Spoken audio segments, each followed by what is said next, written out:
Hey there, everybody. Tamer Shama here, RotoExperts.com once again, this time with quarterback start sits for Week 13. Before we do that, though, let's take a look back at Week 12, see how I did with my picks at quarterback last week. And I did better than I did at running back. I'll tell you that with the quarterbacks last week. I said that Ryan Fitzpatrick would have a good week, and he did. It could have been a lot better, but one touchdown, one interception, 265 yards through the air. Now, if Steve Johnson, of course, catches that touchdown pass in the end zone, he goes all the way up to 300 yards passing, over 300 yards passing, and 2 touchdowns in the game. I also would have won in one of my fantasy leagues, so I got screwed by Steve Johnson a couple of different ways last week. But overall, still a good game for Mr. Johnson, or I should say for Ryan Fitzpatrick. Another guy that I said would have a good week was Matt Hasselbeck, and he actually did. 2 touchdowns. He did have 2 interceptions. Also had over 250 yards, but actually pretty close to 300 yards passing. So a good week for him as well. And I said that David Garrard would struggle against the Giants. And he did to a certain extent. It really is the way you look at it. He only had 160 yards passing, 40 yards rushing, which you like. Did have a touchdown rushing as well, but also threw an interception, had a lost fumble. So not a great week, not average, obviously not a good week, but also not really a bad week. Kind of a mixed bag there with Garrard. But overall, pretty good picks for me for Week 12. Let's see if I can do it again in Week 13. And my first start for Week 13 is Matt Cassel. He's going up against the Denver Broncos at home. And Cassel has been really efficient this year, especially as of late. 22 touchdowns, only 4 interceptions this year. Just tremendous numbers for him in those 2 categories. And he's going up against a perfect opponent for what he's done this year, and that's the Denver Broncos.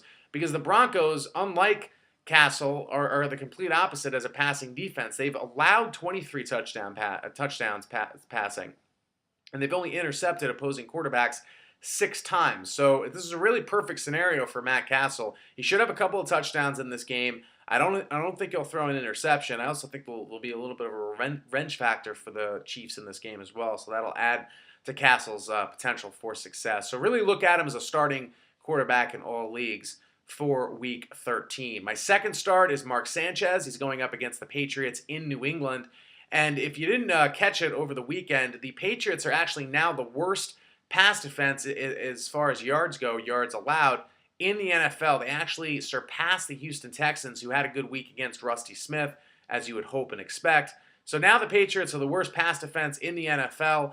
And Mark Sanchez has already had some success against them this year. In Week 2, 220 yards through the air, 3 touchdowns, no interceptions. I think he'll do just as well, if not better, this week because of that pass defense, and also because the Patriots are going to need to score in this game in order to have a chance to win. They know their defense isn't that good, so they're going to score some points. You know they're going to have a chance to win at home, so they're going to score some points in this game in order to do that. And the Jets are going to have to keep up, and they can't just do that by running the ball. They're going to have to throw the ball to the variety of weapons that they have in that passing game that Mark Sanchez has at his disposal. So look for him to have a very big week. I think he'll throw a couple of touchdowns at least, maybe even 3, and he'll have a very good chance of breaking 300 yards.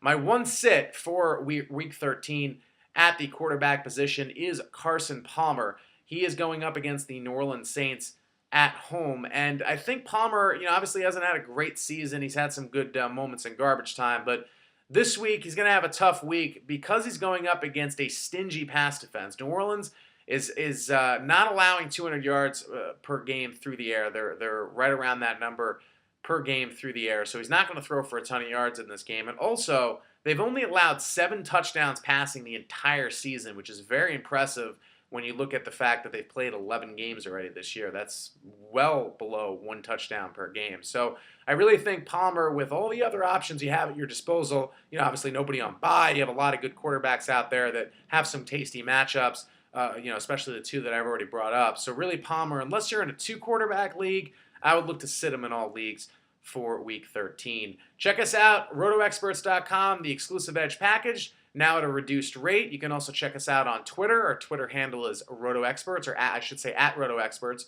And my personal Twitter handle is at RotoExperts_TC. Everybody, good luck in the final week, or at least for most of you, the final week of the regular season for fantasy football. Good luck. Hope you make the playoffs.